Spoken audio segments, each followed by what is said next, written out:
everyone, welcome back. Sorry this is taking a while to come out. I've been quite busy in my personal life. Yeah, as most of you guys know, I was able to gift Tom DeLonge from Blink-182 a guitar that I custom made for him, and I kind of wanted to go over how that whole process was, some earlier designs if people cared. Essentially how it all started was back when Tom first started playing the Starcasters. I think a lot of people were trying to get their hands on some of the Starcaster bodies and making ones themselves, and I did that. I was able to find a Squire body that we were able to fill in all the holes, sand it off, buffer it, make it look perfect, so it was just the one humbucker hole and the one volume knob that Tom has. And I gave it to my friend Alan Corona to paint it. My original thing was, I want to make it like the Blinkcaster, the Sam Larson. I was able to, like I said, get it shipped over to Alan.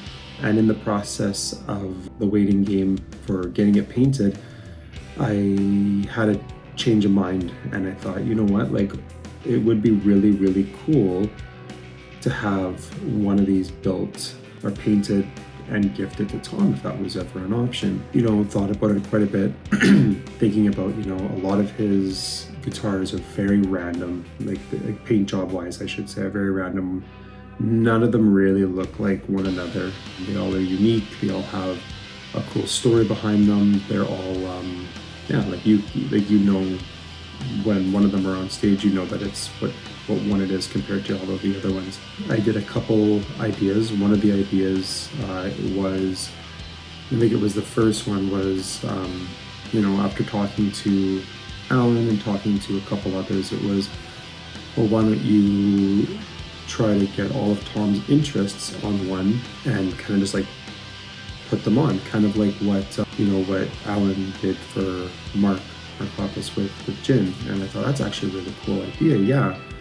So I did it in all black with white binding, and then I pieced together some of his stuff that he was doing, like Monsters of California was on there, the Padre logo was on there, San Diego was on, it was all that stuff. And as I'm looking at it more and more, I just thought, well, Sam Larson kind of did that already with the Blinkcaster and all of his kind of favorite stuff. And granted, it is a different color scheme. I don't know. I wasn't really jiving with the outcome.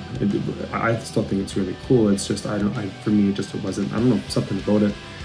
So, but I did like the black and white color scheme that I had going on with it. So I thought, well, why not make it all black with a white smiley face, with the new logo smiley face, and go from there. So I did that. I mocked one up and sent it off to Tom's team to take a look, and got back. Right now, Tom isn't into black guitars at this time. We want something more like vibrant and like pastel kind of colors and stuff if you were to do it. And so I went back to the drawing board, and there was a few that I did mock up. One of them was all like a bright orange with white smiley, and then the other was like a purple with like a lilac with the white smiley, and I really, really liked those. And so I was going to send those back and to see thoughts on that. And then, as I was in my office here and I looked back and I picked up,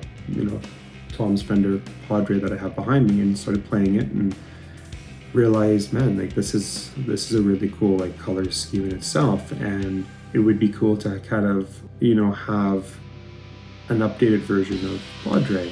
Maybe not the stripes, but at least like the colorway. That would be really cool. So I did the mock-up of that with certain colors, and I sent that off, and immediately was like, holy crap, that's it. That's the one. That's what you should do. So with the help of Alan, who again is unbelievable in everything, and granted, I think his talent was kind of wasted on just a solid body with a smiley, because if you see some of the stuff he can do, it's phenomenal. But regardless, he helped out, and it brought it to life for the color. And him and I went back and forth on a few different colors to find kind of like the best ones that I wanted, and we found it, and it was beautiful once everything was all put together.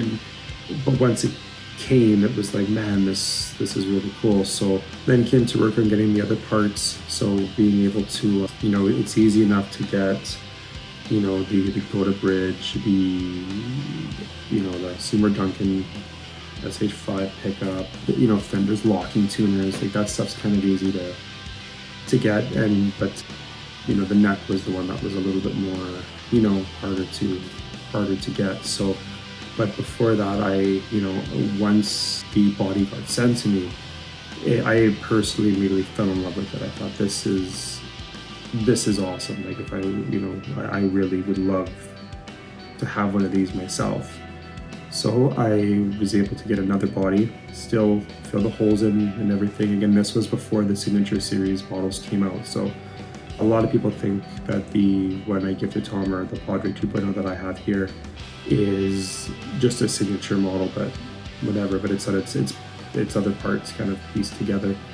So I got him to make another one. The only unfortunate part is they don't have that same color, yellowish, orangish anymore. So we had to opt to a color that was the closest to it. I personally like it. I think it matches Padre 1 a lot more. So, I couldn't be happy with the outcome, but it's still unique enough that it is a little bit different, that we, let Tom and Tom's team kind of pick which one likes the most. But yeah, so I got Alan to do that one too, and then shipped that one off directly to Brian Thrasher. And Brian, for those who don't know, Brian Thrasher works in Fender's research and development. He's the one that built all of Tom's guitars right now. So for 6 months or so, him and I were going back and forth of what's the best way to do this, how do we get this kind of all built, put together, and then in Tom's hands.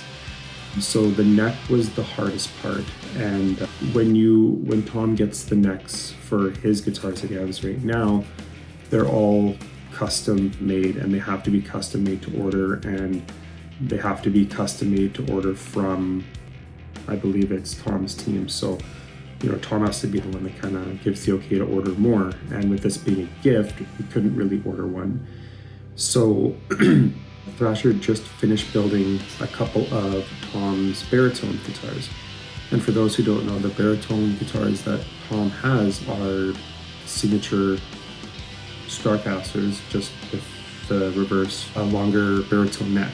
So he had 2 of those necks still kicking around that we used for the 2 Padre guitars. So it is pretty cool having the necks on these guitars were the necks that were originally on the baritones that he has right now. So I thought that was kind of cool anyways. So, I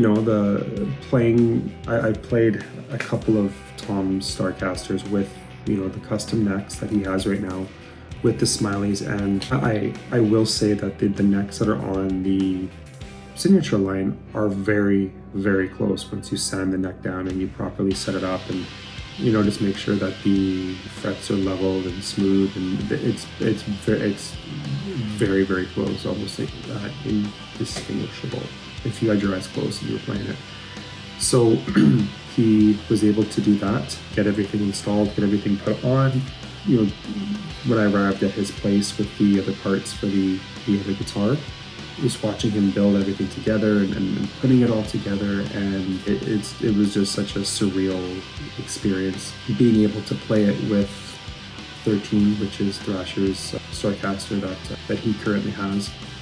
It's like the one that's like the Frankenstein, has all of the decals and stuff from his previous guitar. I think it's if not top, it's one of my favorites out of all of the Starcasters that were made. So it was really cool having them all side by side and whatnot. So I put them up on display, sent them off to Tom's team to see, okay, here are the 2 colors, which one?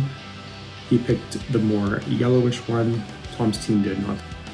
And then I packaged them up and drove to San Diego for the San Diego show.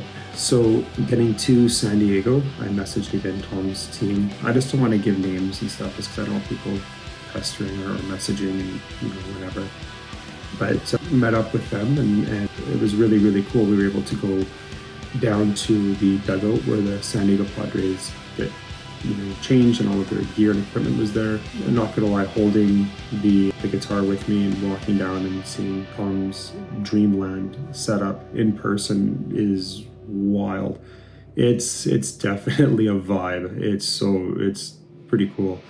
But walking in, his family was there because it is the hometown show coming up, and just chit-chatting. The videos out there, but chit-chatting about whatever, and then being able to hand it to him. And then it's really cool having that video because his face kind of said it all, and it just made the whole experience because there was a lot. I didn't get into it too much, but there was a lot of ups and downs with it, trying to source the right parts, trying to find reputable people to help, to find all of these things, and getting the help of Thrasher and getting everything just miraculously came together. And his face kind of said it all. So yeah, after gifting it to him, he did want to play it that night, but Justin needed time to set it up and whatnot, so it stayed in the back. But it was it was pretty cool. I was talking to, even that night later on, Chris Cote from Cut You Up, and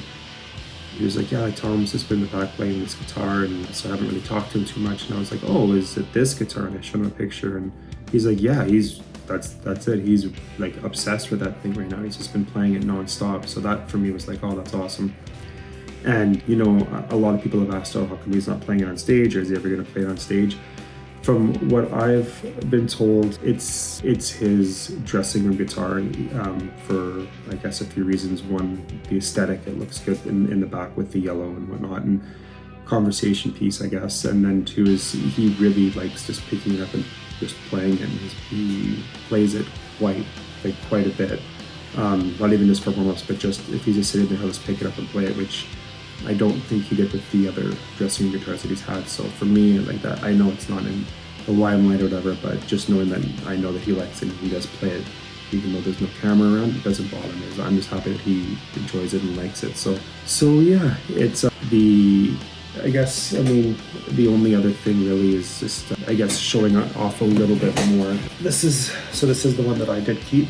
So it is the more orangish one. The back has research and development, but it's the silver one because I thought the silver one just looks so much better and it pops so much more on these. So on the darker headstock, but yeah, still go to bridge and H5 and everything is the same on it. And yeah, it's the same Schaller locking tuners that are on Tom's.